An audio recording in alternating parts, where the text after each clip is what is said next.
Sir ఇప్పుడు కొంతమందికి business పెట్టాలని ఉంటుంది కానీ ఇన్వెస్ట్ చేయడానికి వాళ్ళ దగ్గర స్ట్రెంగ్త్ ఉండదు. కొంతమంది స్టార్ట్ చేసి దాన్ని సరిగ్గా నడపలేకపోతారు, అంటే లాభాలు ఉండవు.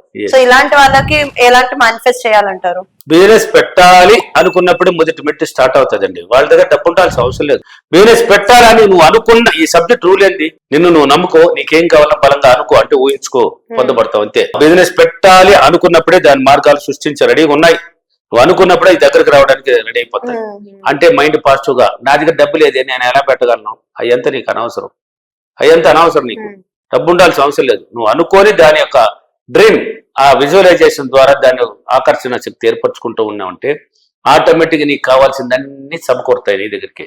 నీ మైండ్, నేను డబ్బు బిజినెస్ పెట్టాలంటే ఏ బిజినెస్ అని తెలియనప్పుడు దానికి సమకూరదు. నువ్వు ఏం బిజినెస్ పెట్టాలి? ఒక బట్టల షాప్ పెట్టాలనా, లేక హోటల్ పెట్టాలనా, నీకు ఏదో ఒకటి ఉంటుంది కదా. నీకు ఏదో ఒక ఐడియా నీకనే ఒక టాలెంట్ ఉంది. ప్రతి మానవుడు టాలెంట్ పర్సన్.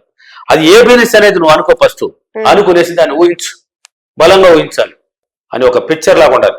ఎలాగైనా వస్తుంది. కాబట్టి ఆ బిజినెస్ పెట్టాలనుకున్నప్పుడు అది ఏ బిజినెస్, ఎలా ఉండాలి, ఎట్లా పెట్టాలి, ఎక్కడెక్కడ ఉండాలి, నీ దగ్గర ఎంతమంది పని చేయాలి, ఎట్లా ఉంటే బాగుంటుంది, నువ్వు గల్లా పెట్లు కూర్చోవాలా, లేక ఎక్కడ ఉండాలి, లేక పని మనుషులు పెట్టేసి నువ్వు ఏదైనా టాపిక్ వేరే పనులు చేయాలా, ఒక డ్రీమ్.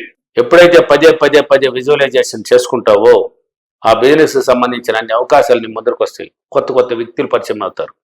నిన్ను ఎత్తుక్కుంటూ వస్తుంది. ఆ ఎన్వైర్మెంట్కి కావాల్సింది అన్ని తీసుకుంటుంది. కాబట్టి బిజినెస్ ఎలా పెట్టాలి, ఏం పెట్టాలి, ఎలా అనేది మైండ్లో ఫిక్స్ చేయండి. డబ్బు ఉండాల్సిన అవసరం లేదు. భయం తీసేయాలి. భయమో పెరిగితనం మళ్ళీ ఉండకూడదు. ఇవన్నీ మిర్రర్ వర్క్ ఎక్కువ చేయండి. చేసి అక్కడ చెప్పండి. చెప్పి డ్రీమ్ చేయండి. భయపడుతూ పెడితే పోతుంది అది. అంటే పెరిగితనంతో నెగిటివ్ ఆలోచనతో పెట్టినారంటే మళ్ళీ లాస్. ఓన్లీ పాజిటివ్ గానే ఉండాలి. పాజిటివ్ ఆలోచనలు పెట్టినామంటే సక్సెస్ నీకు కావాల్సిన నీ దగ్గరికి వస్తుంది. ఓకేనా?